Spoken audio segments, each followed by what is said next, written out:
me start, ladies and gentlemen, by thanking Andrew for his introduction. And thank you all for coming this afternoon. I would like also to thank all of the Gaming in Holland crew for organizing this wonderful event about an industry in transformation. Willem, where are you?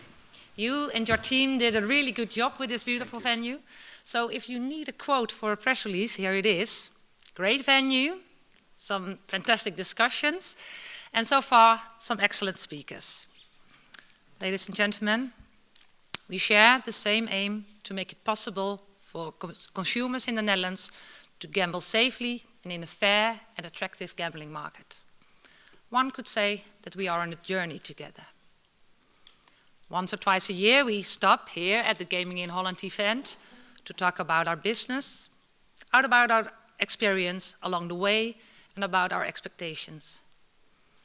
And then each of us continues its journey back to its business, and each with its own role and responsibilities. You operators, service providers, advisors, regulator, etc.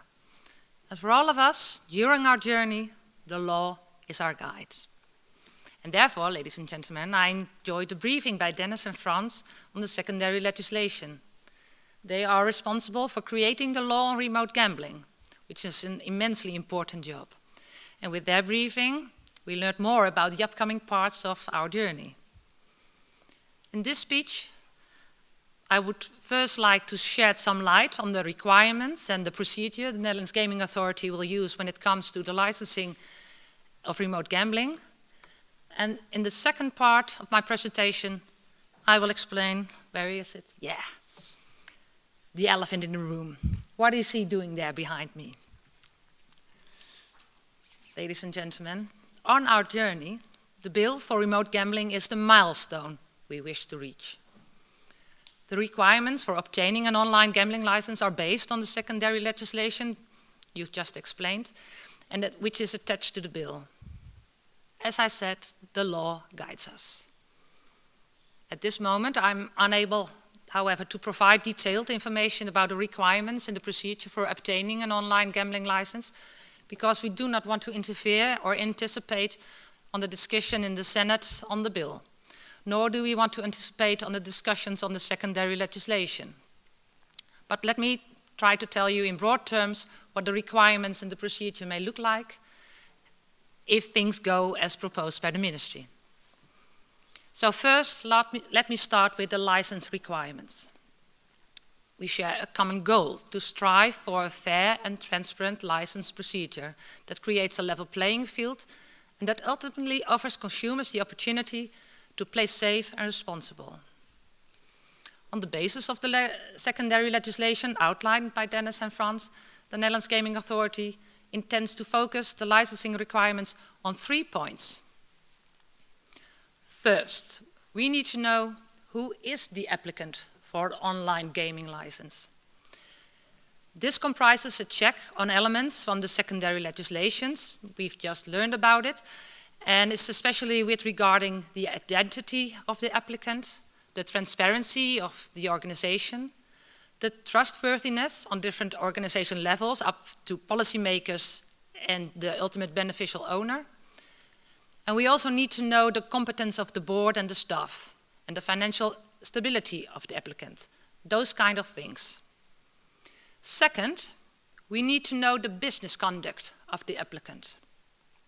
This comprises a check with regard to the policies and the procedures of the applicant on several subjects, like the prevention of gambling addiction, like marketing and advertising, the identification and verification of participants, and on outsourcing, those kind of things. Third, we need to be assured that we can safely and effectively communicate with you digitally. And in this regard, we especially look at your ability to fulfill the obligations regarding the data safe and on the exclusion system CRUX.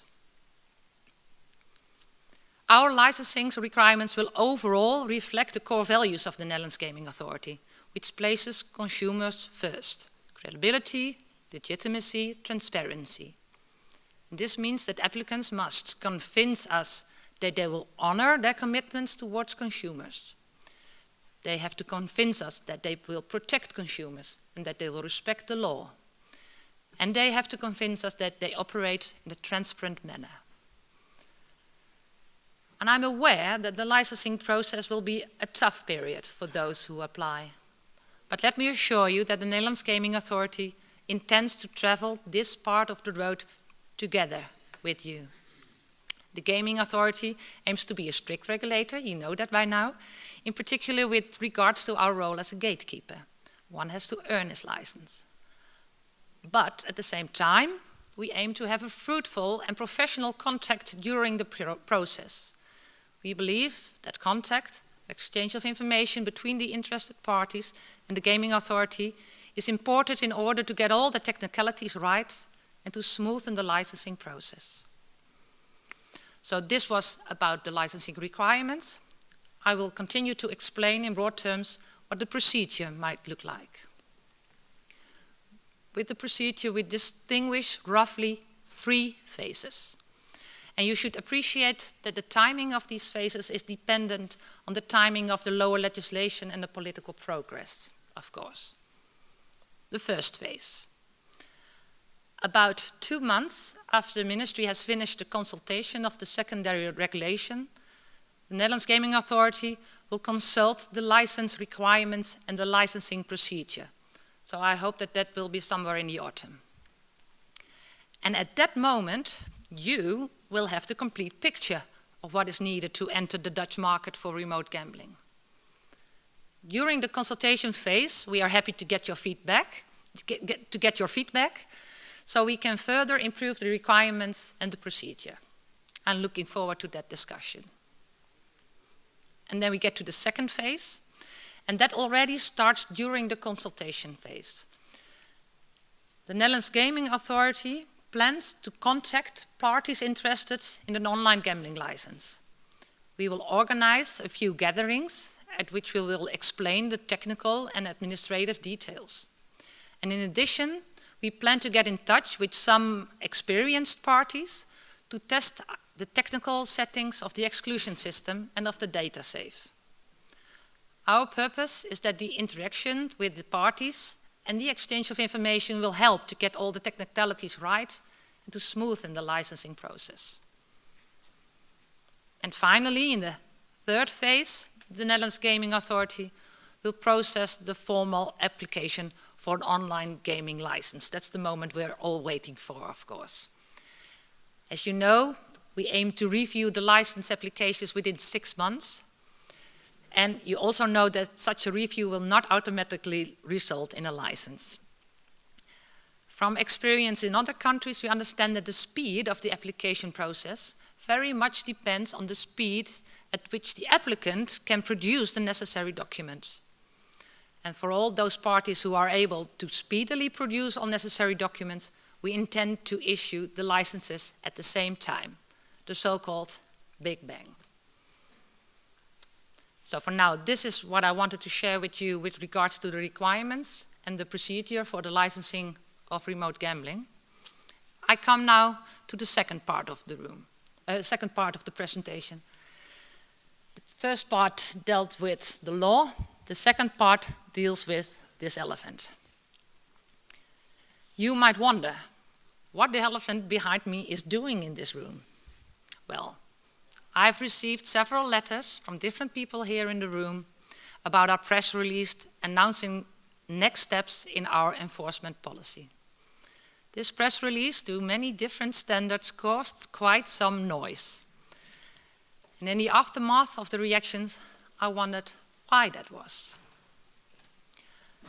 Allow me to explain that the recent steps we've taken in our enforcement policy is no transformation, rather a logical consequence and follow-up of everything we've done in the past years. We are here to enforce the law. And according to Dutch law, the offering of unlicensed remote gambling in the Netherlands is illegal. And I'm sure that that's well known to you all. And on the journey into the Dutch gambling landscape, unlicensed operators are not allowed to target a gambling product to Dutch consumers. The public demands that the laws are enforced. And it's the task of the Netherlands Gaming Authority to curb illegal gambling operators that are focusing on the Dutch consumer. We've been communicating this for the past 5 years. When the Gaming Authority was installed, we defined our mission and our priorities. And we've been executing this mission in the past and the present, guided by the famous 3 priority criteria. You can all sing along: the Dutch language, the .nl websites, and advertising on radio, television, or in printed media. This does not mean, however, that offerings that do not prioritize on a particular moment are allowed whatsoever. We've always been clear that all unlicensed offerings targeted at Dutch consumers are illegal. So the priority criteria which we use to order our enforcement activities only mean that it might take longer before we enforce other offerings. Our approach with priority criteria has been successful. Operators have adjusted their websites to make them more difficult to find or have withdrawn completely. At the same time, it's clear that operators that do not prioritize have clear-cut offerings targeted at the Dutch consumers. As a consequence, the Dutch consumer is unable to separate the legal from the illegal provider, especially when the provider calls himself the best online casino of the Netherlands, or refers to typical Dutch symbols like the tulip bonus. Moreover, the Dutch consumer is led to believe he's dealing with a legal operator when he's able to pay with a typical Dutch online payment method. So, the Gaming Authority sees a lot of operators acting to the letter of the priority criteria, but not to its spirit. They are still trying to target the Dutch market, and that does not show trustworthiness or respect. And I've seen some of the reactions, and I know that some of you are unhappy with the decisions made, and that may be. And it could be that it's unavoidable, although I find it hard to accept, since the actions of a few are damaging the reputation and the future of the gambling industry as a whole. A good reputation of the gambling industry is a common interest. On a more positive note, the Gaming Authority also sees that some online operators have been compliant and have acted to the letter and the spirit of the criteria. This deserves much praise. They are just as interested in acquiring access to the Dutch market. However, they understand that ignoring the law or the well-being of consumers would not serve them or the industry in the future. These are our true allies. They understand that quick wins are not a business model. Ladies and gentlemen, I'm aware of the upset our press release caused in the industry. I would like to make it absolutely clear that our objective has always been to provide a safe environment for our consumers. And let me stress that the Gaming Authority is not suggesting that all online operators are cowboys and villains. No, the press release only stated that online operators should not target the Dutch market. So I ask online operators to remain patient for the remote gambling bill to come into force. It's up to the Senate to decide if and when that will be. And like many of you, in the interest of the Dutch consumer, I hope that this will be earlier rather than later. So to summarize this elephant, we've not changed our enforcement policy, and we've not changed the priority criteria. We've just taken the next step. The Gaming Authority is pressing ahead with its fight against illegal online gambling. Let me end my speech with some summary remarks. One could say that we are on a journey together in the Dutch gambling landscape. The law guides us. And many of us are looking forward to reach the milestone of the bill for remote gambling, but we have to be patient and let Parliament do its job. The Parliament and the Dutch society demands the Netherlands Gaming Authority to accompany you on your journey in order to safeguard a safe and fair gambling market. And perhaps some of you would like to travel without our company. But in fact, we are here. And I'm glad that we are in this together. Because there's one thing that I'm certain of: to make it possible for future consumers to gamble remote in a safe and fair setting, we all have to take our responsibilities. Players, operators, regulators, other organizations involved. I want to thank you for your attendance, and I'll be glad to take some questions. Thank you.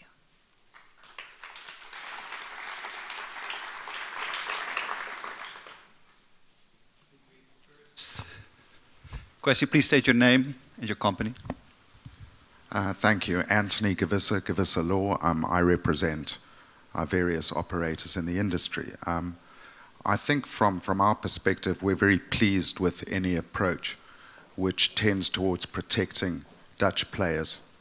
And you talk about the letter and spirit of the criteria, which certainly we agree with the spirit. I think the issues came about in perhaps the way that the authority released the press release and what it said, and more importantly, what it didn't say. We talk about a period of uncertainty until a regime is actually implemented in Holland, and we all know now that that could take quite some time. So the period that we're really interested in is this period where we need to know more clearly what can and what can't be done. And this is the issue, I think. I think that there were certain parts of the press release which just weren't clear enough. And we thought it would have been a good opportunity for the gambling authority to be very specific. And it seems to me that there was a lack of specificity. Certainly we understand the criteria in terms of not specifically targeting Dutch residents. That's quite clear in terms of the .nl, or anything which could be seen as being Dutch specific. I think the issues come in really relating to the rules relating to geo-blocking, which we find very confusing, and also relating to what you consider to be payment methods which are primarily used by Dutch residents. Thank you. Okay, so you asked me, be more specific and give me some criteria. Well, I'm not going to give you. I'm going to ask you, like has been asked in the press release, to find ways which suit your company or the companies you advise not to target the Dutch consumer. And there are several ways one could realize this. One could change the website in Chinese, for instance. I'm just making a joke of it because there are more ways to get the job done. And it's up to you to find a way yourself how you're going to realize the goal we all need, and that is not to address the Dutch consumer. I would like to keep it with that. More questions? I'm sure there are. None? Yes, here we go. Hi, Ian again. Hi. Just a question about the actual license. Will it be, like when you apply for a license, will you be able to have multiple sites running underneath a single license? Or is it just like one license per property, shall we say? Yeah, well, this will be outlined in the secondary legislation, but it will be the latter. So one license for one site. Yeah.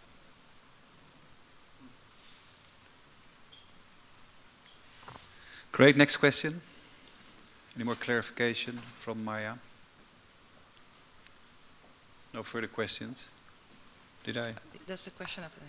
See, sorry.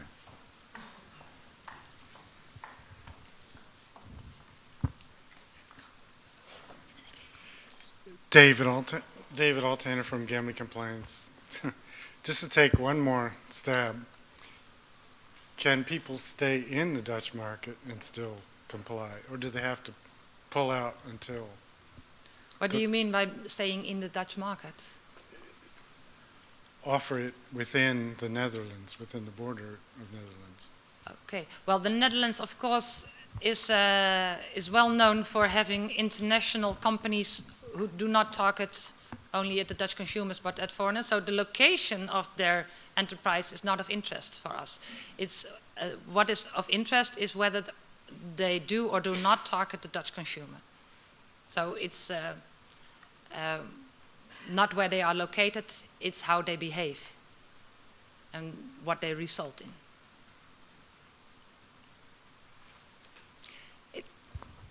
I'm not clear, I see your face.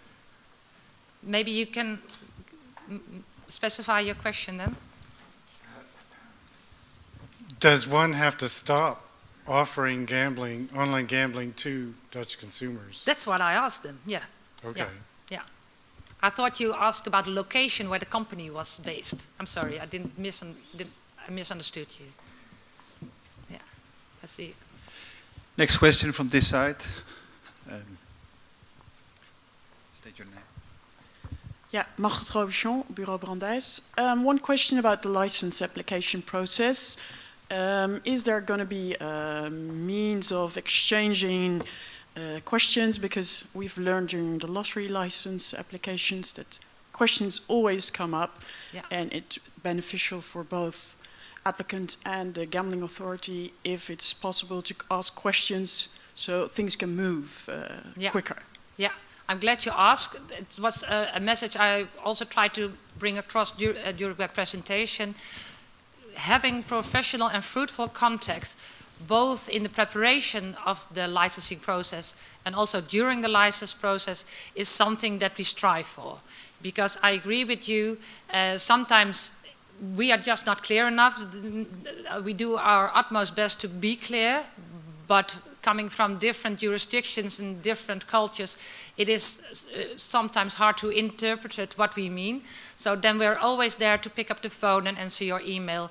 And likewise, in the preparation of the licensing process, we will organize gatherings.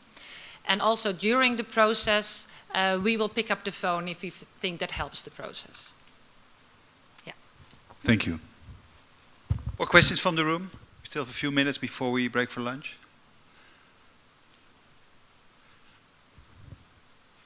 Yes, I see. Hi Mario, Chastain Fransen, Golfkats Fransen. What's the, could you give a description of a cowboy operator, as it has been qualified in Lower House, and a reputable operator, the sort of operator you were referring to in your presentation? Yeah. Well, what I said in the presentation is that we are not saying that online operators are cowboys or villains. And I use those words because we were thought that we would think so.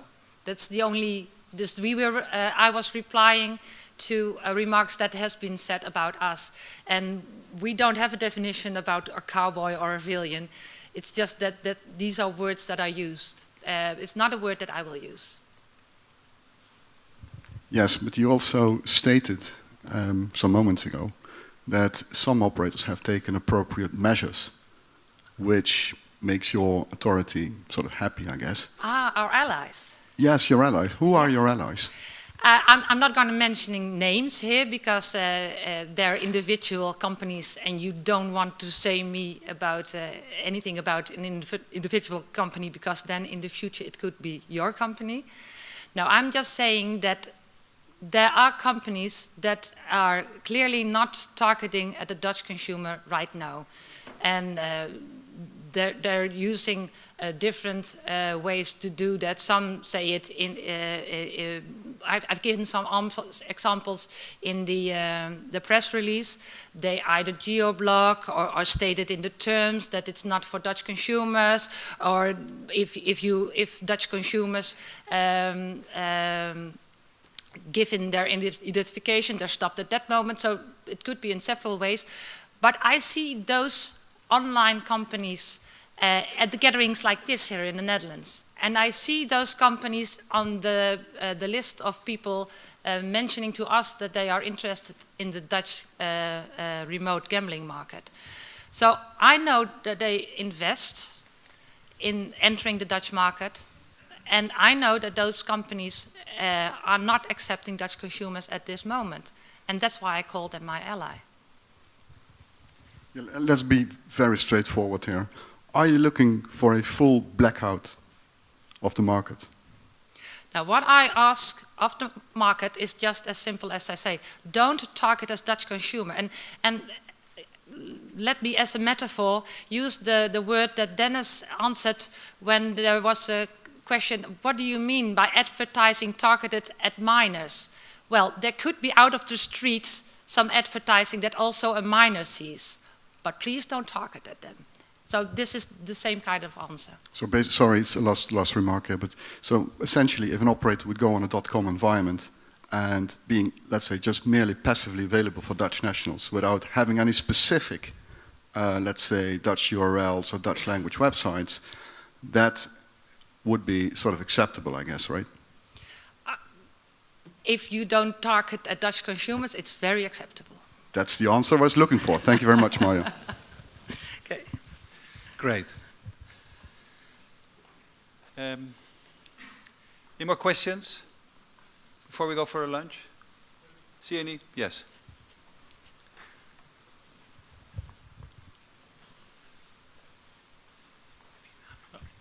Hi, Mario. Maarten Heijer from the European Gaming and Betting Association.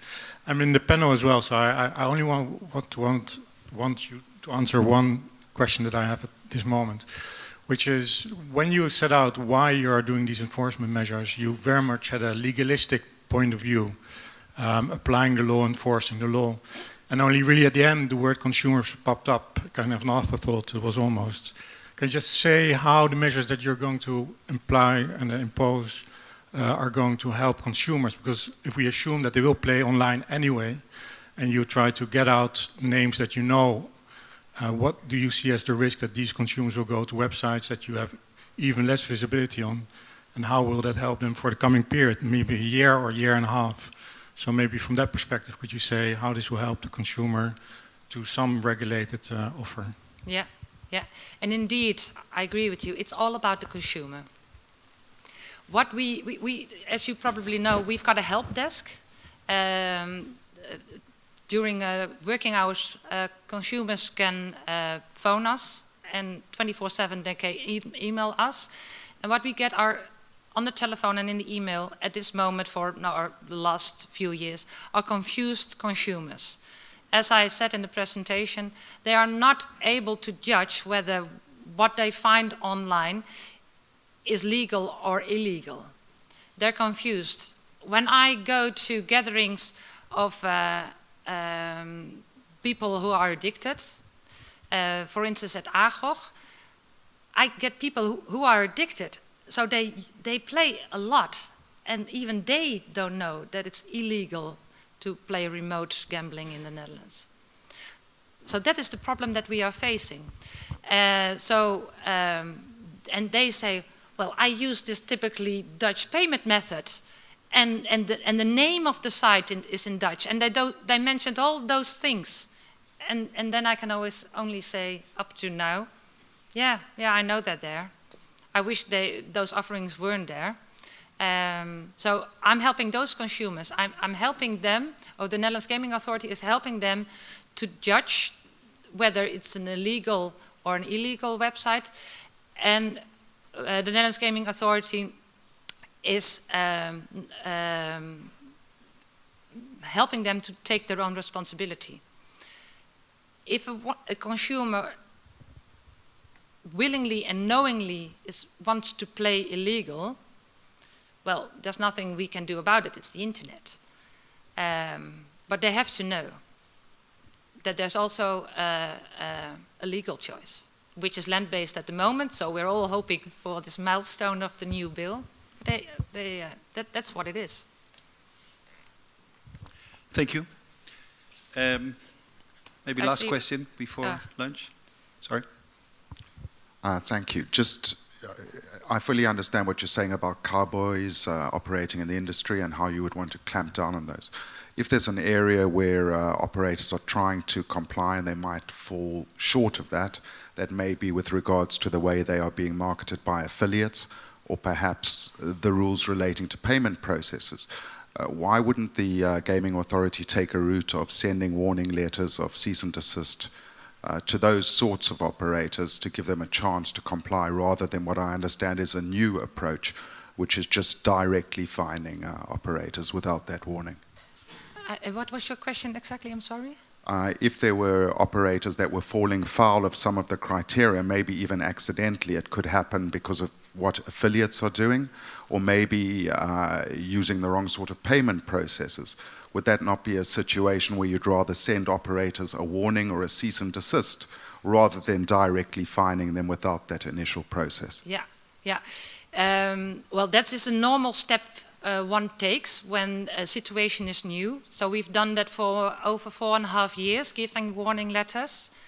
But we signaled in December that it's well known to everybody in the industry that it's illegal to target Dutch consumers. So we're past that period of giving warning letters. And I hate it when I drive just 10 kilometers too fast, that I don't get a warning, but I have to pay the fine immediately.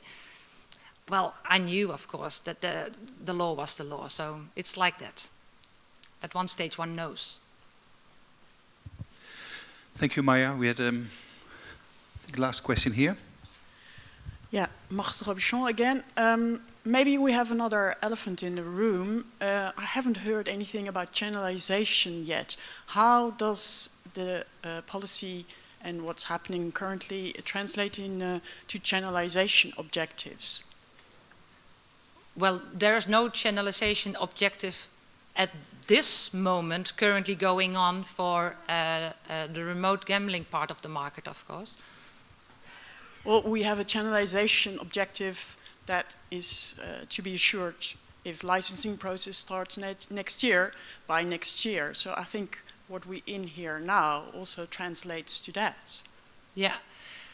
Well, I've expressed my worries here on the stages of the gaming industry events earlier, and also on other events, about the channelization. And my worries are there because of all the fees and taxes which are in the plans in the bill. My worries are there because of all the applications the licensees have to fulfill. And we learn from other countries that especially those two things determine the channelization. So I'm not without worry about the channelization that we will realize. But on the other hand, I know that the industry is innovative, and I know that evaluations are already announced and addressed in discussions in Parliament. So like in France, like in Spain, things can develop. And so I've got good hopes for the channelization. And with regards to our enforcement policy, well, the future will tell if that will affect the channelization also. But I see in other countries that there are online operators with different brands than who target the Dutch consumers now. And I see those online operators who are big in other countries also interested in the Netherlands. So I see that market shares differs from jurisdictions to jurisdiction. And there are so many companies interested in entering the Netherlands that some of them will be big, and they will create the channelization we need. So currently the channelization is not part of the enforcement policy. That's what you're saying, more or less. Now what I'm saying is that there are some parties big in attracting Dutch consumers at this moment. And if you ask me, I've got an economic background. There is no reason to expect that those parties will also be big after the law is in force. It's an innovative sector. We see different market shares in different jurisdictions. So I've got no worry that there will always be enough companies with a license after the law has come in force to create a good channelization. Rutger-Jan Hebben, speelverantwoord. Talking about channelization, I mean, channelization was the key objective behind setting the priority criteria 5 years ago in the beginning, because there is already an existing market. We acknowledge that, the ministry, the regulator, the industry, that there is a current market of about 1 million players. And with the eye on future channeling, we would like to have these players in the regulated alternative as soon as the licenses were there. What's happening now is that the basically for the player, it's getting less and less attractive to enter that Dutch market. You also acknowledge the fact of the tax. We have seen the presentation of Dennis and Frans on the secondary legislation, which seems to be very detailed also. So that all affects the attractiveness of the game. How do you see, given all that, to get these players back that are now forced to leave the Dutch markets? I'm not talking about the operators, I'm talking about the players. They're forced to leave the Dutch market, start playing elsewhere, those 1 million people. How do you try to how do you see them to get back with an offering which is not attractive as soon as the regulation is there? Yeah, we've done research on consumer behavior, and I'm sure that every operator in the room has done similar research on what is the consumer behavior, and everybody who's done such a research knows 2 things are most obvious for the consumer behavior. First is that they've got a big favor to play at a legal setting.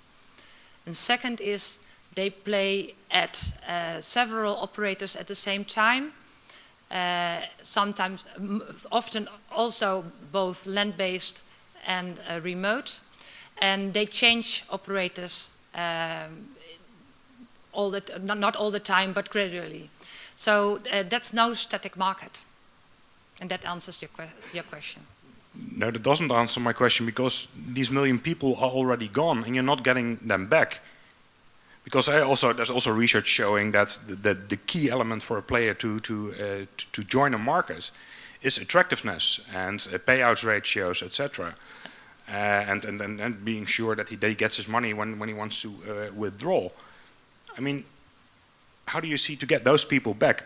These are the 1 million players that are already playing online. Yeah. Well, I think I've said everything about that, because I'm not worried. I'm not without worry about the channelization because of the reason you just mentioned, but there are elements on itself. What is the payout ratio? How attractive can the offer be with regard to all the requirements that are needed from them? And apart from them, we see that consumers hop from one operator to another operator, to a legal operator if possible. Great. Thank you. I think there's one last question here before we... 2 last questions. You had one question? No? No, sorry. Then last question. Marja, it's not a question, it's an observation. I think what you're saying is defeated by market reality, which is Dutch players have sort of a, well, I'm not going to say legal alternative, but there is, of course, e-commerce offering in the Netherlands, whereas almost 1 million players in the Netherlands choose to play with highly regulated operators from across Europe who have, as you know, in some cases 7, 8, 9 or 10 licenses from other regulators. So these consumers trust the offering of that particular operator, and rightly so, I would say. So market reality is they have a sort of an alternative through the e-commerce route in the Netherlands. Nevertheless, they choose to play with, you know, the larger operators who have a better product offering. So don't you think that conflicts with the sort of research the Gaming Authority has commissioned? So, what is your question to me? No, it wasn't a question, as I said. It's a remark. I truly do not believe that consumers will return to the regulated market once a particular operator gets a license. I mean, just say operator X, who has 10 licenses in various member states. The consumer frankly, isn't interested whether or not there is a license issued, I think, in the Netherlands, an additional license, you should say. Yeah. They're interested in the product offering. They're interested in, the attractiveness of the product. They don't particularly care about, a license or not. Why otherwise are there a million Dutch nationals participating? Yeah. Okay. Well, that's your observation. I wish that we could say what the future will be, but of course the future is hard to predict, and we will have to wait what happens. Yeah. Yes. I'm as anxious as you are, I guess. No, not anxious. I'm just as curious as you are. That's what I meant to say. Maya, I wonder if I could use my chairman's prerogative and ask you another question. The KSA has already guided that it would consider license denial to any operator it considered to be non-compliant with this spirit of the law. And you've also just said that you've gone beyond the point of cease and desist letters. So how close are you to triggering the nuclear option of denying an operator a license? Yeah, the motie bouwmeester. Yeah. And we're, how should I say it in English? We're just as you read with an vergrootglas, I'm sorry, what the ministry says about that. It's the ministry who makes the policy, how to deal with this demand from the parliament. And what they said now is, and they've confirmed it, that once an operator is fined because of the priority criteria, he is not able to get a license. And the ministry also adds that there's room for maneuver for the gaming authority to judge the trustworthiness of the operator. So we will look at those two criteria, and it will be a case-by-case judgment. Thank you. Thanks. And a good listener heard us saying we've not changed the priority criteria. We've just taken the next step. Did you hear me saying that in my presentation?